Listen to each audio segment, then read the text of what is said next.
Good afternoon. Thank you for joining us today and welcome. Today is Monday, May 11th, and we are here, our 2026. We are here in the Commissioners' Conference Room at our Administrative Services Building in Fort Collins for a work session with our weekly work session on Monday afternoons with our Community Planning, Infrastructure, and Resources Department. I am Larimer County Commissioner Jody Shadid McNally, Chair of the Board of County Commissioners, and I again welcome you to our meeting. I'm joined at our conference table by Commissioner John Kafalis and Commissioner Kristen Stevens, our County Manager Lorendo Volker, and our Assistant County Manager is over in the corner over here, keeping an eye on us. And then we have our Director of the Seepers Department, which I will turn that over to her to introduce all of our guests, because we have some important topics on the agenda today. So Leslie, I'll turn this over to you. Thank you. Okay, good. Thank you. Good afternoon, Commissioners. And today we'll spend the bulk of our time at the work session on natural resources topics. I was finding Dalen and I were on phone calls every 10 minutes last week on various topics, and there were a bunch of questions. So we thought, let's just have him come in and update everybody on a handful of topics, starting with Chimney Hollow update. And we're very happy to have colleagues and partners from Northern Water here to present on that topic primarily and answer any other questions you might have of them on the work that they're doing. So I'll actually just pass it over to Chris, who can kick it off, and then each of our guests will introduce themselves. But thank you very much for joining us today. We appreciate you being here. Thanks. I'm Chris Manley. I'm a water quality policy specialist with Northern Water. Good to see you all again.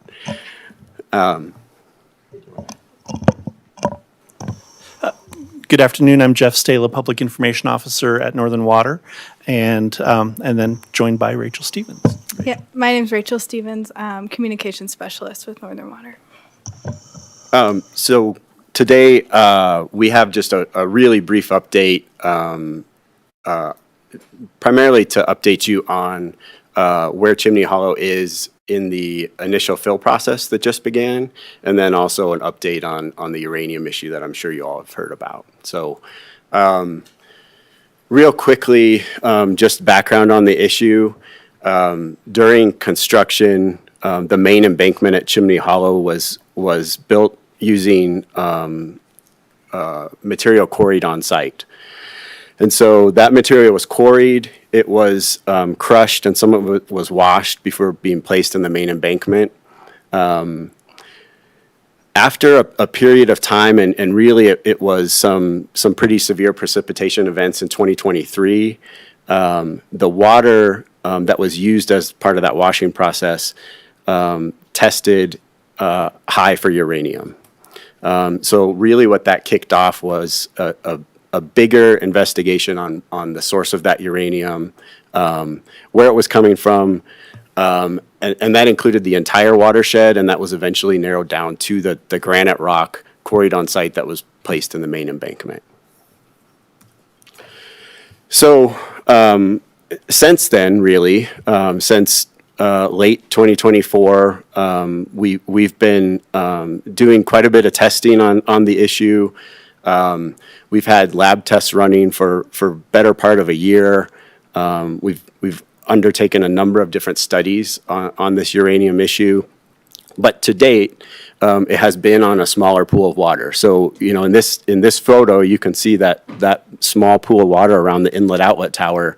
That's essentially what we've had to go on for our not only the investigation of the uranium issue, but all of our research. So that's why the initial fill that occurred just the last couple weeks is really pretty critically important to the further study of this issue. And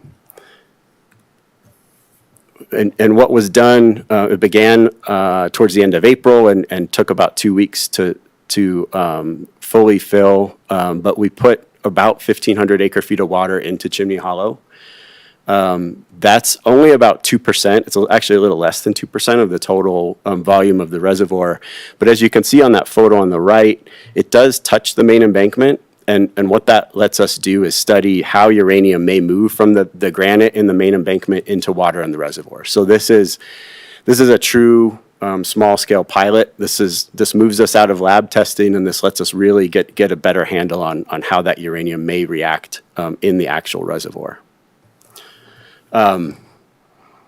It's not all about uranium. It's pretty exciting to get to this initial fill stage. I don't know. We had a number of media out there that day. Pretty nice event, and it was pretty fun to actually see water coming out of that tower. So a long time to get here, but a pretty good day to actually get to this point. So what this kicks off is some further investigation, like I said, and really this is a small scale pilot. So in this map on the right, that kind of hatched area represents where that initial fill is sitting right now. And you can see our monitoring sites in there. We'll be doing weekly monitoring on this initial fill, as well as some sites inside and outside of the reservoir. I think it's important that to say that this water stays in the reservoir. This is a chance for us to monitor the uranium situation, but none of this water will be delivered downstream. Really the next steps are determining a management option. And so that's what this will help us do. And there's a couple things when we talk about management options that we've learned, and some of the lab testing has shown us. Two really key factors that are going to guide a management option for this. And one is that rock that was quarried and is now sitting in the main embankment has a limited amount of uranium available to move into the water. Once that's all moved into the water, it's gone, and there is no other source. So it's kind of like a sugar cube in water. As the glass fills and refills and fills and refills, that uranium becomes less and less as we move forward. And then the second major thing is uranium that's within the embankment of the reservoir. If you look at the bottom, it's about 500 feet from the interior of the embankment out to the reservoir. So uranium that moves from that granite rock into the water within that embankment doesn't have any mechanism to move into the reservoir. It's essentially trapped there. But what could happen is uranium near the top, that dot near the top of that picture that's supposed to be the water side of the embankment, if the water level drops, there is then a mechanism for that uranium to move into the reservoir. So this is something we'll be studying on a small scale with this initial fill, determine how much uranium moves into the water, how quickly, and we've got some models and some simulations that will help guide those decisions once we get to this stage. Chris, if I might ask a question, we didn't ask if we could ask questions along the way, would that be okay? Yeah, absolutely. Or at the end, but I have a question about, when you say it's 500 feet and it's further out, but what else is in the rest of that? Are you saying just the rock that was quarried was in the core of it? Yeah. And then it's the concrete or the other projects that doesn't have that quarried rock? Yeah, so one thing that's unique about Chimney Hollow is if you picture that this triangle is the water side, the reservoir side of the embankment, just on the other side of that, on the right side, is an asphalt core. So that's what's keeping the water in the reservoir. On other reservoirs, they've either got a clay cap fill or maybe even a concrete liner that prevents the rock from being in contact with the water. In Chimney Hollow, that water is in contact with the rock as it fills. But it's such a large embankment that there is that limit of interaction, that uranium from deep within the embankment doesn't have a way to move out into the reservoir unless the reservoir is drawn down. So I'm just going to ask for clarification, if you don't mind. So are you saying is the whole blue triangle made out of the quarry rock? Right. So they're still getting contact for that whole surface on the incline. And so I'm trying to understand how that doesn't still see, even though you have it all, it has a larger area, you still have, that surface area that's being in contact all the time. Yeah, it's in contact, but it has no force on it that allows water from inside that embankment to move out into the reservoir. So it's essentially, it's it's trapped inside of that water inside the embankment doesn't move freely out into the reservoir unless that reservoir level drops significantly, and then that water will move out into the reservoir. And that's what that arrow is showing. You know, if the reservoir level were to drop, you could move some water from the embankment out into the reservoir. Okay. Any questions, other questions? Okay, thank you. So those are two really key pieces on moving forward with a management option. But another one is that Chimney Hollow is somewhat unique in where it sits within the system. Because it's higher up on our east slope system, and because of the way the piping is configured and the rest of the system works around it, we have a lot of flexibility with Chimney Hollow. Water can be moved into Chimney Hollow. It doesn't, in contrast to an on-channel reservoir, we don't have water flowing in and flowing out unless we move that water. So it's something that we'll be able to determine a management strategy. It's somewhat unique the way that Chimney Hollow sits in the system, but it does give us some flexibility in how we move forward with a management option. I think that's all I was going to share. I don't know if Rachel or Jeff have got more on initial fill or.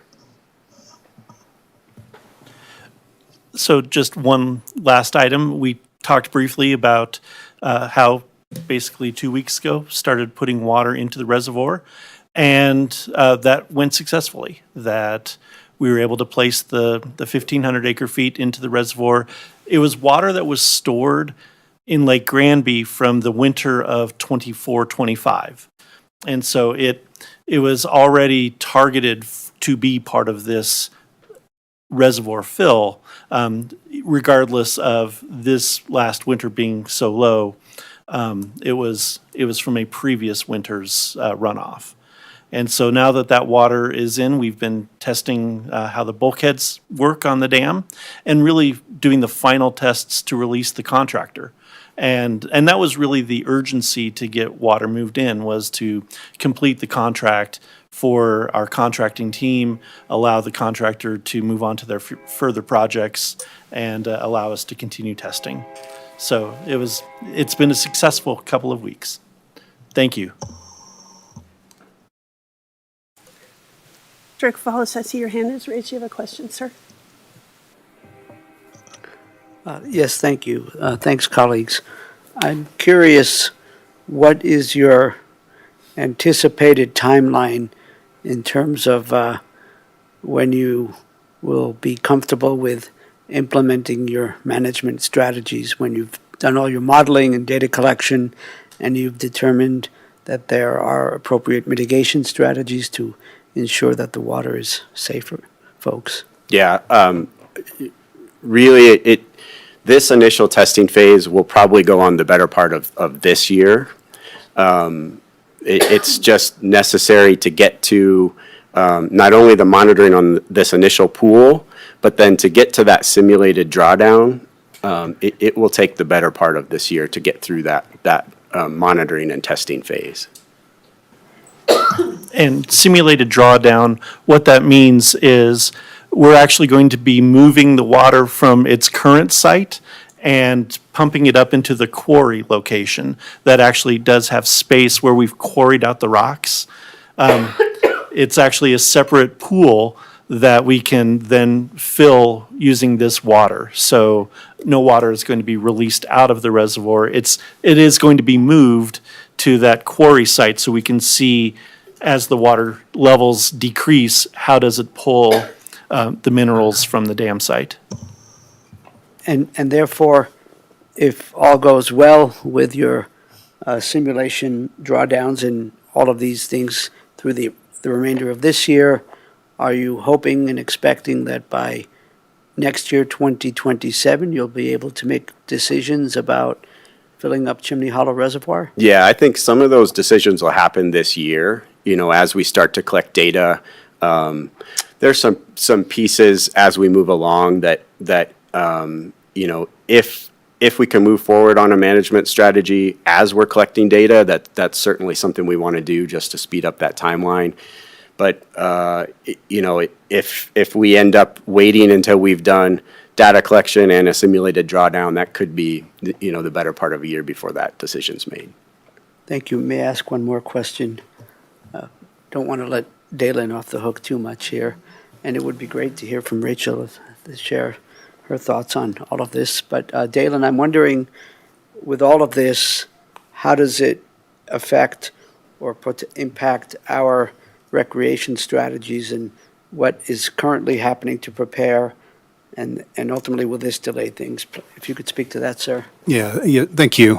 It certainly will delay, and so our management plan process is complete. There's really nothing we've seen that would change kind of the recreational amenities we'll provide, but the timing is going to be slowed down until Northern is able to kind of better understand how to deal with the uranium in the reservoir, and because we obviously will have contact with the water from our recreational visitors as well. So we're on hold, which is also why we've begun shifting some of our work over to Canyon Edge in case we want to make a complete swap. So time will tell. We're kind of in for either option right now. We'll see what happens in the next year.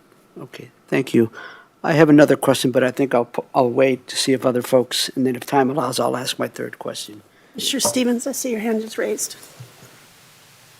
Yes, thank you. So, is this an unusual situation, or have others had to deal with it? And what have you learned from anybody who's had to deal with it with regarding, an action plan or Yeah. maintenance? Yeah, it's unusual in the sense that the source of uranium, it being naturally occurring and really coming from the rock that was quarried on site, that's somewhat unusual. There are other sites that we, and a couple other locations that we've had conversations with people on, where it's, a former uranium mine upstream that's creating the contamination, or some other source. A lot of them are related to mining. This is a little bit unique. We actually have not been able to find a situation quite like this.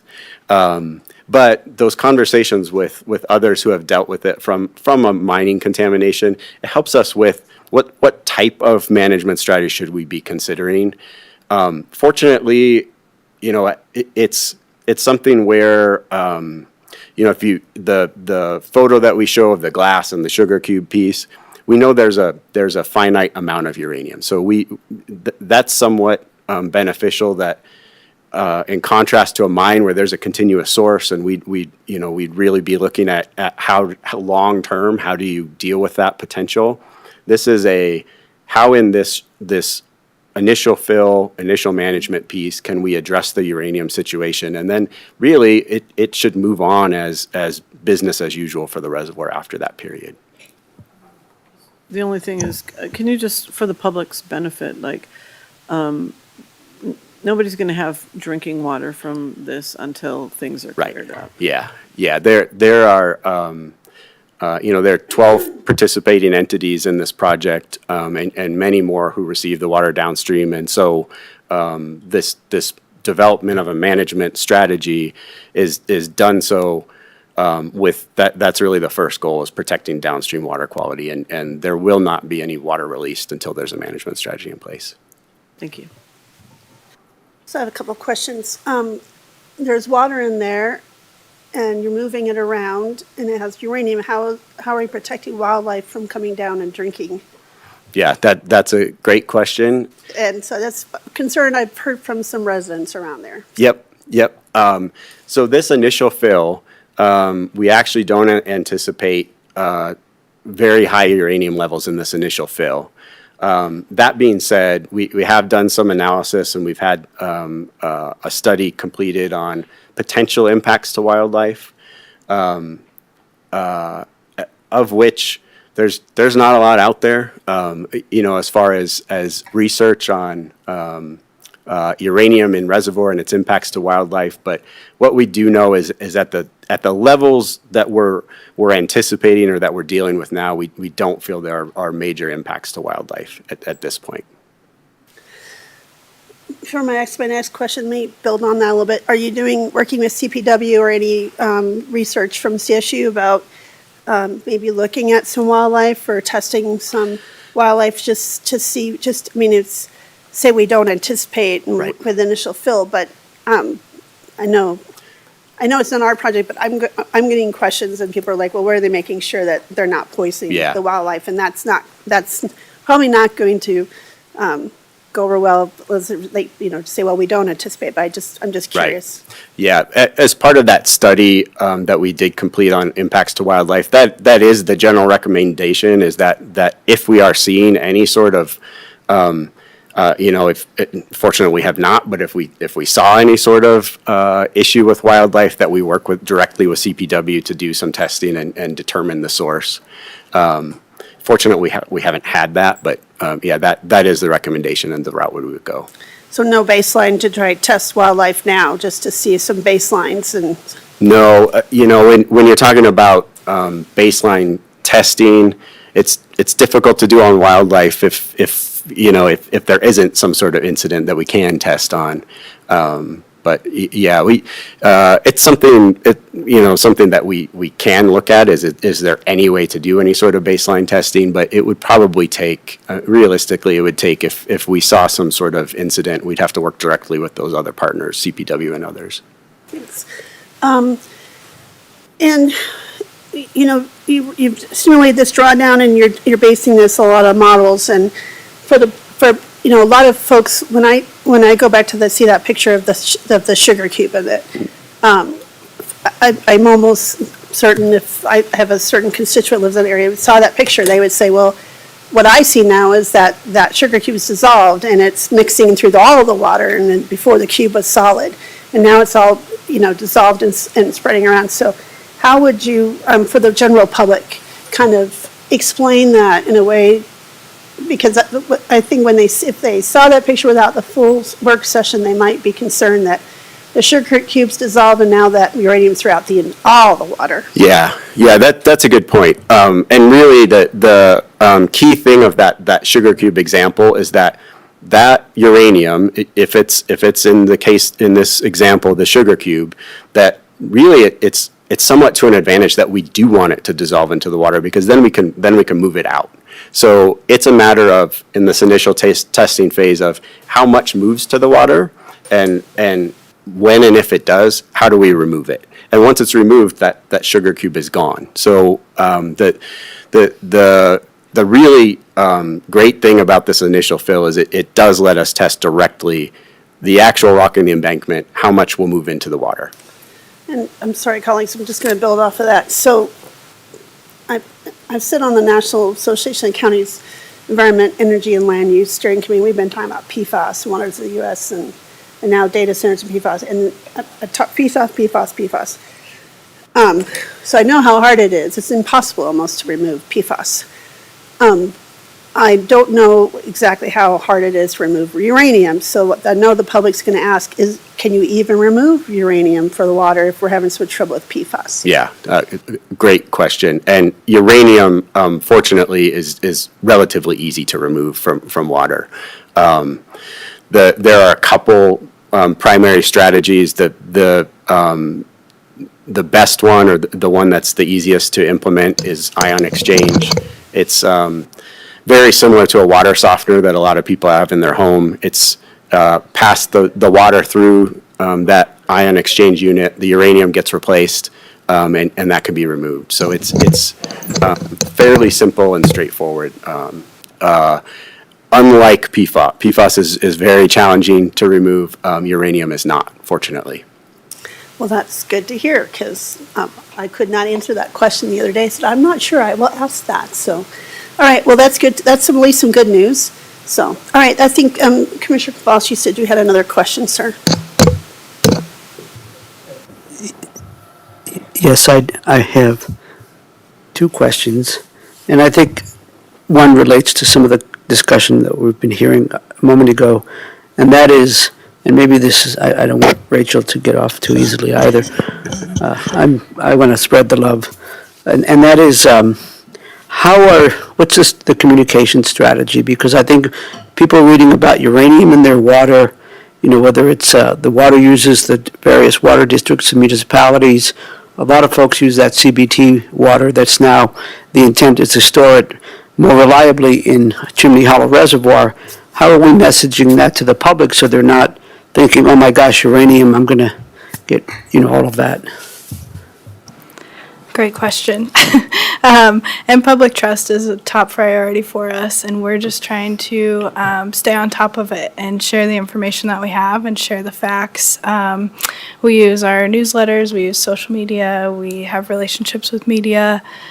We try to do presentations as often as we can, communicate with the neighbors. We have some good relationships up there with neighbors. So we're just trying to share all the information we can and be as transparent as possible. Okay, thank you. And I'll do my last question, and I appreciate what Commissioner Shattuck McNally raised about. I hadn't even thought about that wildlife and any interaction with wildlife in the water, so I appreciate that. I believe my last question, and that is this. What are the lessons learned in this experience that relate to another reservoir that I think you all are still interested in building? Yeah, I will say that for certain that has changed some of the pre-planning in that would go into Glade Reservoir. For Chimney Hollow, that there were a number of tests, quite a large number of tests done in the pre-planning and pre-engineering, pre-design phase. You guys were checking the rocks that you were quarrying? Yeah. Unfortunately, in Chimney Hollow, uranium was not one of the things that was tested for. It had a really long list of things that was tested for, and that was not one. But I could tell you with certainty that would not be the case on a future project. So you're checking the rocks where, I don't know if there'll be on-site quarrying for some of the construction there. It's a slightly different construction. That's right, yeah. But regardless, that will be included in the pre-testing of that. Thank you, Chris. Yes. And at Glade Reservoir, at Glade Reservoir site, there's plenty of clay. And so it'll actually have a different dam design that will also not require us to use the granitic rock to the extent that we did at Chimney Hollow, that we'll be able to use the clay on site as the water barrier, and then the stone that's currently there that is not with the uranium minerals, be able to use that for the dam site. Thank you both. Yes, and thank you, Rachel.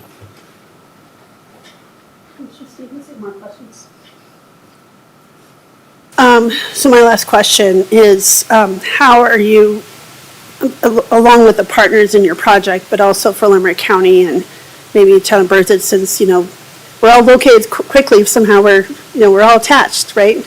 And we have our partnership with the open space. How are we, to me, it seems it would take a lot of and I know you have this plan, you mentioned some of it, but long-term, methodical, very strategic messaging as this goes forward, so folks maybe we can manage the expectations of what's going forward and how this looks. What does that look like, just for us as a perspective? And if we had questions coming to us, would you like us to send them to our staff, to send to you, or how would you like us to handle that? Because your project is, we have the partnership, but I want to understand how you would like for us to send any constituents or concerns your way, or maybe whatever you want. Yes, and thank you. That's a very important topic moving forward. One of the elements that we've all learned quite a bit about how uranium actually exists in the Colorado environment, that it's more common than we realize, and the mineralized uranium that has been detected, that's separate from the uranium that you hear about as part of nuclear weapons or nuclear medicine, that this is a very low grade, low scale amount. And what we're learning, the federal requirement is 30 parts per billion for a water supply. And that's based actually not off of immediate toxic concerns, but as a heavy metal that it builds up in human bodies over many, many years. And so the EPA limit was set looking at long-term drinking of this water and the long-term effects it has in your body. And so as we move forward, we'll certainly be communicating that, yes, there's reason why we are doing the things that we're doing, but uranium, fortunately or unfortunately, is part of the environment in Colorado that the EPA certainly recognizes and develops regulations for, that will certainly be able not just to meet that 30 parts per billion, but we're going to be meeting levels that some of our partners are already treating for uranium or have the capability of treating for uranium already in their systems. And so, and what we've discovered just even through initial testing is that there are some groundwater wells in the area that have uranium in it too, and others that have lesser amounts. And so, and that precedes any construction activity or any effects from the reservoir out there. So part of the education that we're going to be doing is not just the what are we doing, but also the nature of the state in which we live and the nature of how we recognize that there are some dangers and we mitigate for them in the same way that we mitigate for bears and the same way that we mitigate for other potential toxic materials that might be in our water that we already treat for. And so this is part of the ongoing education as we not only learn more, but are actually able to detect better the presence of things such as mineralized uranium in our water supply. Thank you, I appreciate that. Any other questions, colleagues? Okay, thank you very much. Appreciate you all being here and answering these questions, and I think it's really helpful for the public as well, so thanks a lot. Good to see you all.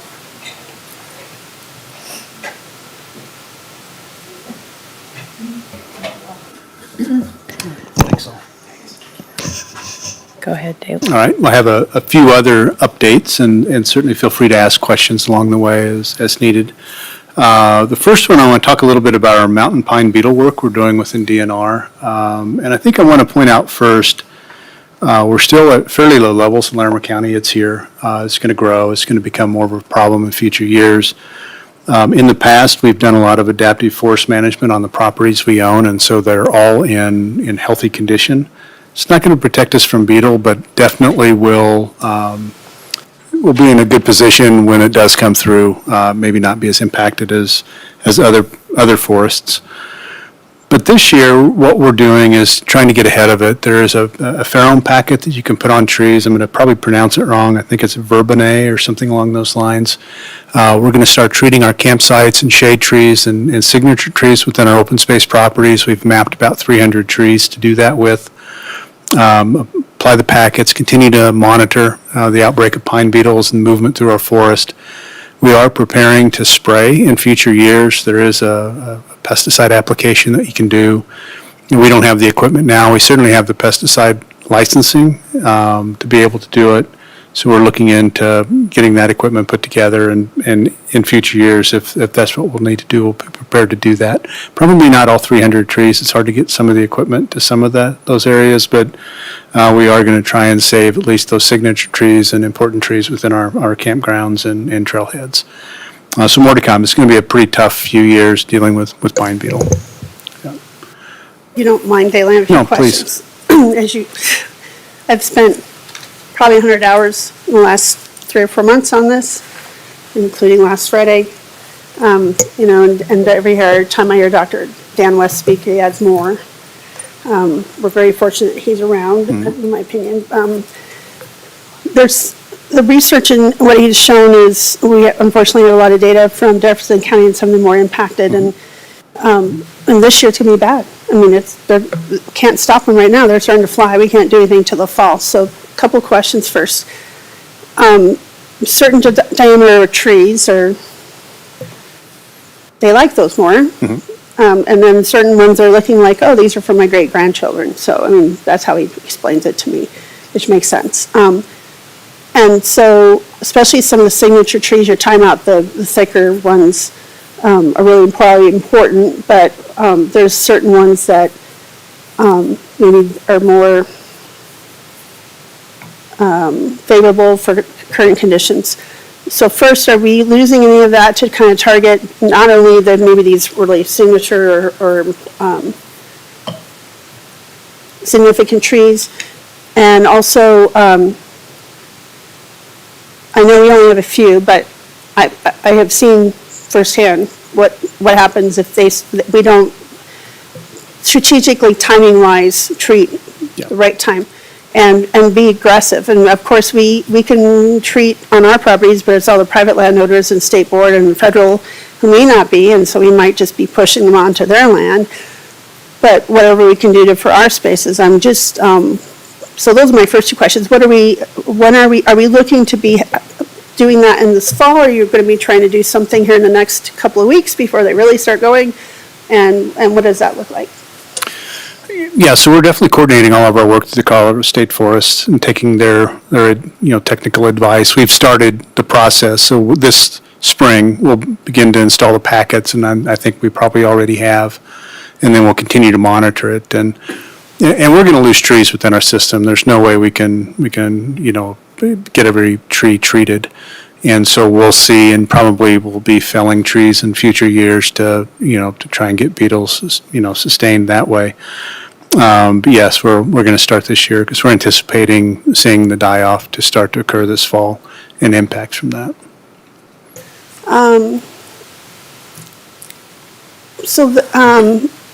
That's not cheap. It's not, but it's a good investment into our forest, and so fortunately we're able to pull together the funds to do that. In future years, depending on treatment options, we may have to look for some funding assistance. Not sure, but this year we were able to pull funds together internally within DNR to get what we needed. And is there any partnership we can have with the Colorado State Forest Service since they're here to kind of help us? Because if they're in the area and they've been able to buy some of these things maybe at a bulk rate that maybe we could take advantage of, maybe? Yeah, as you know, we're pretty good at finding those partnerships, and that certainly will be, the State Forest Service will certainly be one that we turn to. They have been tremendous partners in our forest treatments to date, our thinning and forest work. I'm sure that's going to continue as we get through the beetle infestation here. Okay, well, I could talk forever on this, but I don't want to talk forever. It's kind of depressing and sometimes for me just to, we're up against, but I'm glad we have a plan because I'm really worried about, it's just, I don't think the research has shown like it's half mile to a mile, and then this year it's going to be devastating, and then the next year, the projections I've seen, it could be, it's big red line up and down from Wyoming down, so I'm just trying to make sure we are trying to be as proactive as possible. So it sounds like we are, so thank you for that. You're welcome. Any colleagues, you have any questions? Okay, I'll move on to the next topic, a very quick Poudre River Trail update. Contrary to some reports, we are not open. So, but we did send out a press release notifying, or we will, I think, tomorrow, notifying folks of our community celebration on June 13th.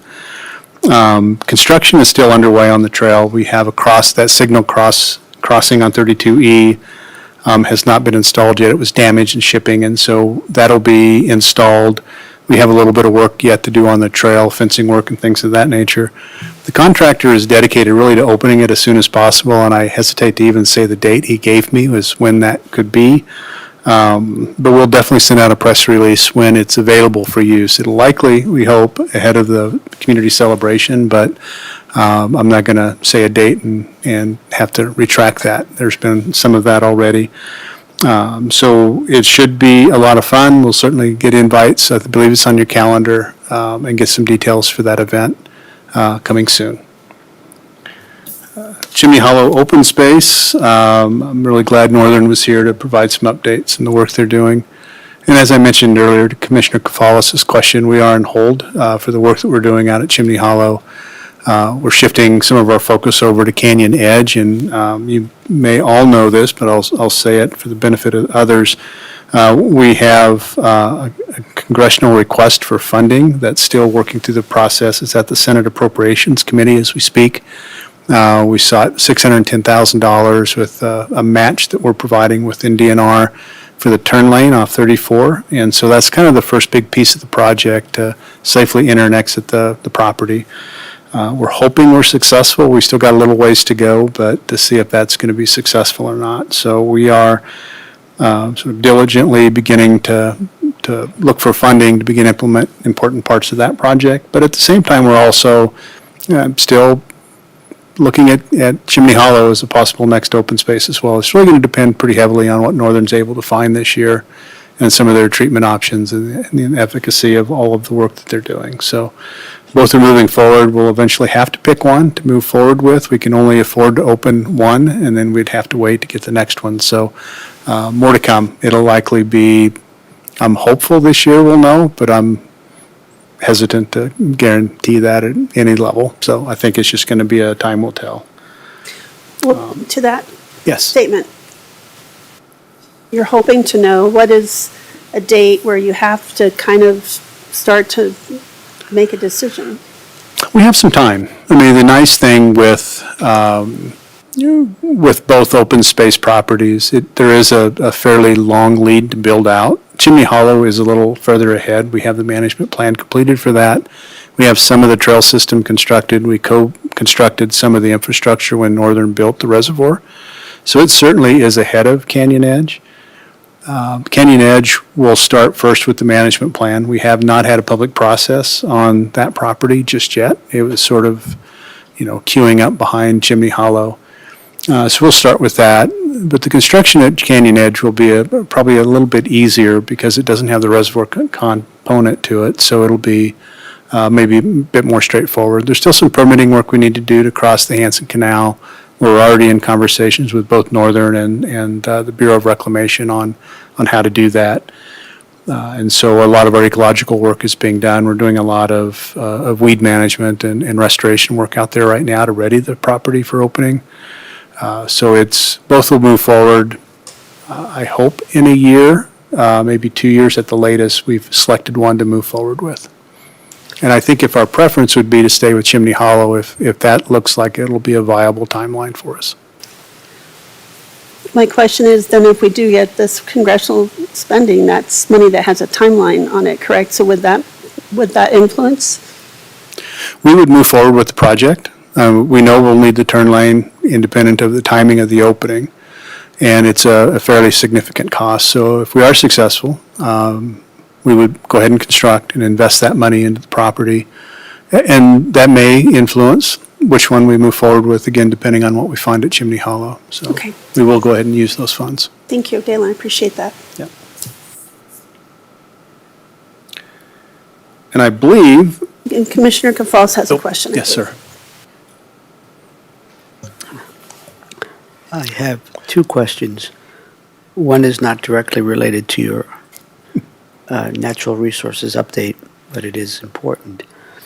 My first question is going back to the Poudre River Trail. Can people actually, where the work still needs to be completed, is that blocked off? And is there a detour set up or in fact, people just jumping the barricades and crossing, going down the trail? Yeah, it is barricaded now. People do jump that and go down the trail. And so there is the gap has been there, obviously, for a long time, and there's a around the county road route that people can take to get back to Tinmouth to get onto it, which is what we encourage people to do. Okay. And so, yes. Thank you. And then my other question regarding the conservation easement tax credit extension bill, has it crossed the finish line? It is close. So it passed the last hurdle, and I was actually, my last update was going to be that. Oh, okay. It passed the Senate today, and it's on its way to the governor's office. So it's very close. And by all indication, the governor is supportive of the bill and is expected to sign it, and it'll go in effect immediately. What is the dollar amount? It extends it through 2036, and it's at $50 million a year of tax credit available. Thank you. And that goes pretty fast. So it does give us some future years to continue our conservation easement work. Thank you, sir. Yeah.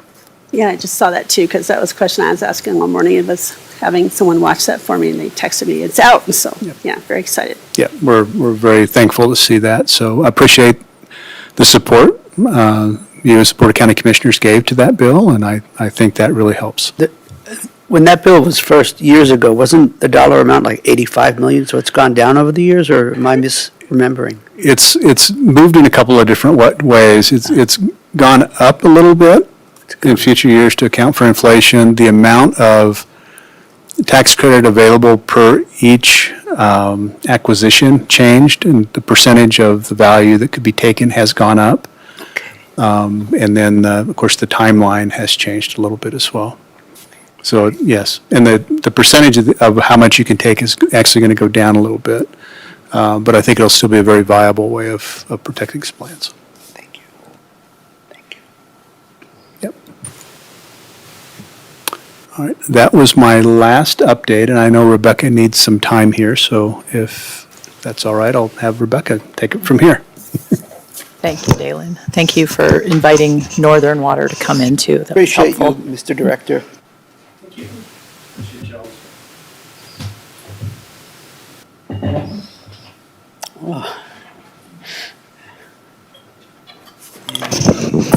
Good afternoon, Commissioners. Rebecca Everett, Community Development Director. I have a bit of a longer list of updates today and just some things going on and coming up in the next few months that I want to make sure you're aware of. So I'll start with closest to us in the future. This afternoon you have a land use hearing. There are no changes anticipated. There's one item to be tabled, one item on consent, one item on discussion. We have not heard from any community members about the consent item, so we anticipate that one is likely to remain on consent. You've also received your packet for next Monday's land use hearing. We have back-to-back weeks with land use hearings this month because of Memorial Day.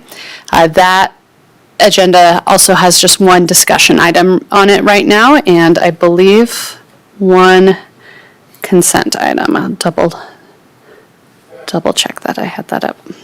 Rebecca, real quick, if you say we received, was that electronically, or did we? Yes, the email went out. The email went out just in the last couple hours. Okay. Yes.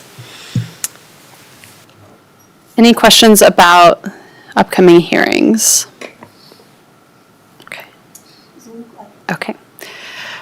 Also this week, there are going to be 2 outreach events for our special events land use code update. So we're revising the land use code as it relates to special events. We are holding 2 in-person open houses. The first will be here at 200 West Oak Street in Fort Collins in the hearing room tomorrow afternoon, May 12th, from 4:30 to 6:30 p.m. And the second is on Wednesday, May 13th, in Estes Park at the Rec Center, also from 4:30 to 6:30 p.m. And notifications about that event have gone out to all of our, everyone who we sent the public survey out to and who has been engaging in the process. The purpose of these events is to provide an update on topics that we are looking at in the code update, some potential options for consideration. There's not yet draft code language in detail that's ready for review. We're still in the process of drafting and refining and exploring options. And the team will come back to you and to Planning Commission with proposed code language in July. So we're working toward final adoption by August in order to have this code in place for next special event season.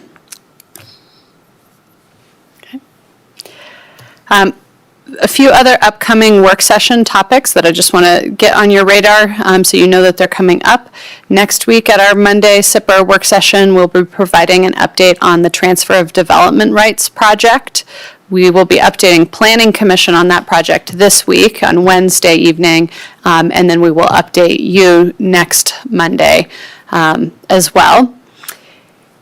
And then after, you'll have a couple weeks of breaks from Monday work sessions with holidays and other things, but community development will be back on June 15th to discuss the NOCO Humane contract, our annual visit with NOCO Humane to talk about contract increase and for you all to meet the new director of NOCO Humane. And then on June 22nd, the following week, we will be talking with you about data center regulations. We have a lot of discussion happening around data centers this week with the Environmental Science Advisory Board, Ag Advisory Board, and Planning Commission, and we are working to get scheduled with the Natural Resources Advisory Board, as well as a group of economic development stakeholders. So there's a lot of outreach, including our public survey that's open right now happening, and we will come visit with the board once we have compiled the feedback we've heard from those conversations to provide an update to you and talk about timeline for the remainder of that project. Additional outreach, when draft code will be ready, and whether we need to extend the moratorium or request an extension to the moratorium. All right, moving right along, more dates. I want to also give you an update on some conversations happening up in Estes Park that the town board has on their calendar for the next several months related to land use planning, development, and growth management. In talking to the community development director in Estes, they have dates, some of which are still tentative for certain conversations. But later this month on May 26th, the town board will have a study session to discuss rezoning criteria and potential changes to their neighborhood meeting processes. And then in a few months, in August, they're planning a study session to talk about enclave annexations and areas where the town limits may be fully surrounding an area that's still in the county jurisdiction and how they want to approach those situations.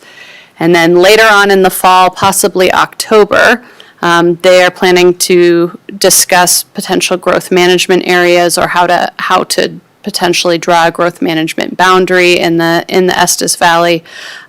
We don't have a lot of detail yet on what that conversation might include, but want to get it on the radar.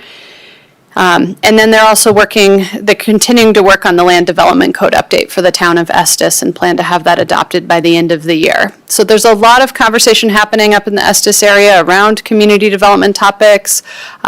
I will continue to monitor those conversations and will watch those study sessions as they happen so that I can report back. But if you're hearing things that you want to pass along to me as well, we will just try to stay apprised of the discussions happening in that area. Okay, thank you, Rebecca.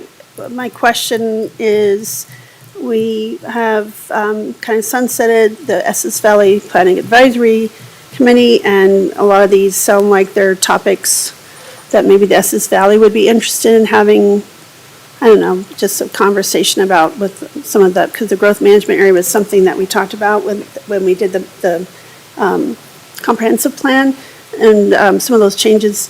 Are we looking to any maybe outreach into having some of those folks come back and just give some feedback? I know it's part of IG, but that was a big thing we had, Leslie, we sat through that whole exercise about, we were trying to find some ways to talk about growth management and work with that. And I just wanted to kind of honor some of those previous conversations and some of the folks who were wanting to do more as we move forward with this, when Estes started starting to do some formative work with the new comprehensive plans and forward. Yeah, I know Leslie will have some history and context here too. At this point, these conversations are happening between the town board and town staff, and I don't know that they have planned any outreach or engagement yet. I think this is a starting point for these conversations, and certainly if it evolves into a conversation about growth management areas in the valley, then the county is a very important stakeholder in that conversation, and county residents in particular. But I'll see if Leslie has more to add on that. Yes. So I agree with what Rebecca just said. And I mean, really, we're just in the monitoring stage right now with the town, and Rebecca's having conversations with Steve. And, as we hear things and as there seems to be more real viable proposals for us, then I think we'd come back to you all and engage that way, and then develop an engagement strategy that makes sense for the broader Estes Valley area for the unincorporated residents as well. So it's really too early at this point to kind of plan for any outreach or engagement, but that's definitely, on the radar as far as future engagement. Okay, thank you. Yeah, I think depending on the direction these conversations take, or level of interest from the full town board in engaging with the county commissioners, or there may be additional conversations that we identify for 2027 or beyond. Next, I left a report for you on the table there. If you have not seen it yet, this report was released last week by the NOCO Foundation. It's called Housing at a Crossroads. Maybe I can borrow Leslie's. I can just sort of hold it up so you can see what it looks like. This is a report that covers housing, describes housing challenges and opportunities for both Larimer and Weld County, so the broader northern Colorado region.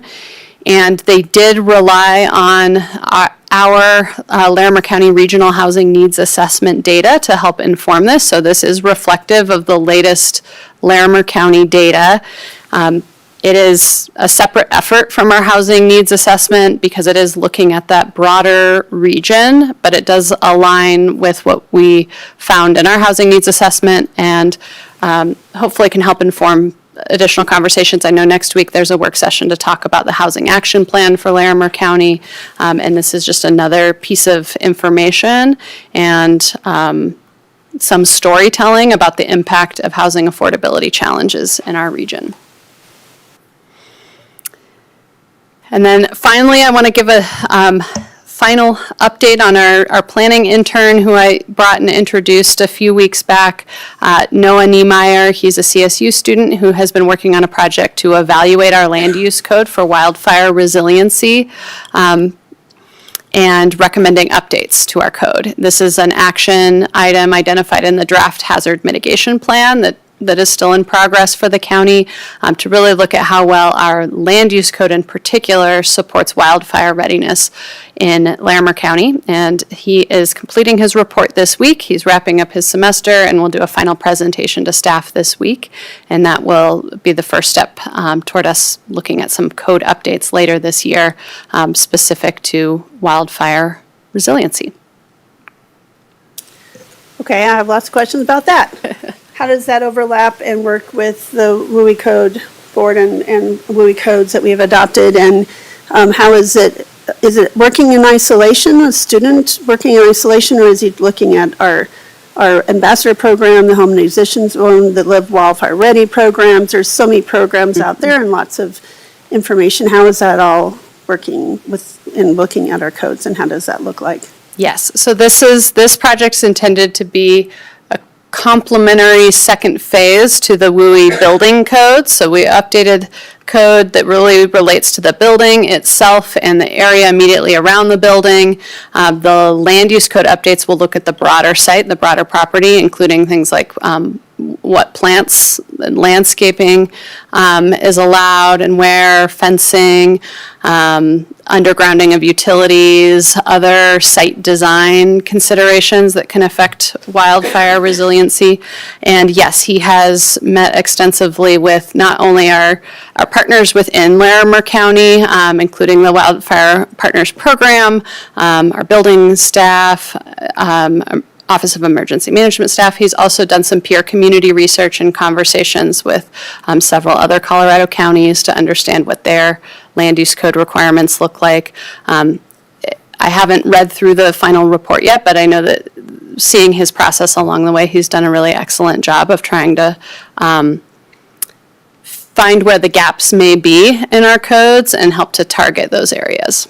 So he's looking like at junipers and looking at maybe some of the lessons learned from the Marshall Fire with fencing and density challenges, and if we have denser neighborhoods, how we need to maybe change certain building materials. The reason I'm sensitive to this right now is I just came back from learning a lot about lessons learned from seeing a whole town being burnt to the ground again in those conversations. So that's why I'm asking those questions. And then also when we're looking at codes about engineering and ingress, egress, I know you talked about OEM, but knowing that that's a lot of reason people lost their lives a couple years ago, I'm really sensitive to that now. I mean, I always have been, but hearing firsthand from the residents and the life lost, it's forefront in my mind right now. So is that also part of it, just looking at neighborhoods and ingress, egress, and certain roadway standards and objects like that? Is that part of that as well? Did he take a look at some of that importance? Yes, not to the detailed level of drafting any code language yet. Our code does address some of those topics in a very general way, and so I think our goal with the code change is going to be getting a little bit more specific about what we expect, instead of just saying you need to plan for ingress and egress, being a little clearer about what that means, or situations where there's not public water and fire hydrants available, what needs to happen to ensure that there's adequate water supply for firefighting. Yes, there will be more conversation once we're able to bring some potential code changes or lists of topics to all of you. Right now, he's done an audit of our code and really looked at where do we potentially have some major gaps and opportunities.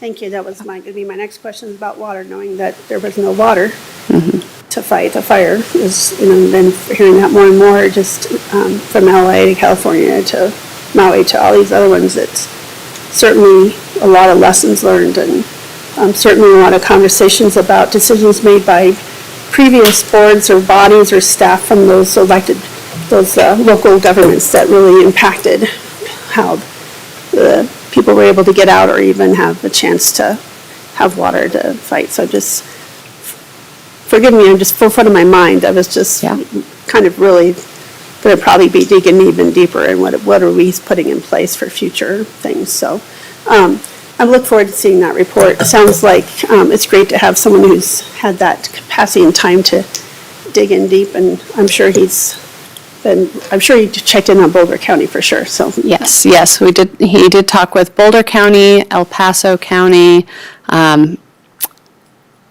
He's talked to a county in California, and I believe there's another one that's escaping my mind right now. Awesome, thank you. Yeah. Any other questions? Oh, all right, time. Okay, past time. All right, any other? Nope. Thanks for answering my questions. Just lots of things to think about. All right, so at 2:32 we are adjourned. Thanks for joining us.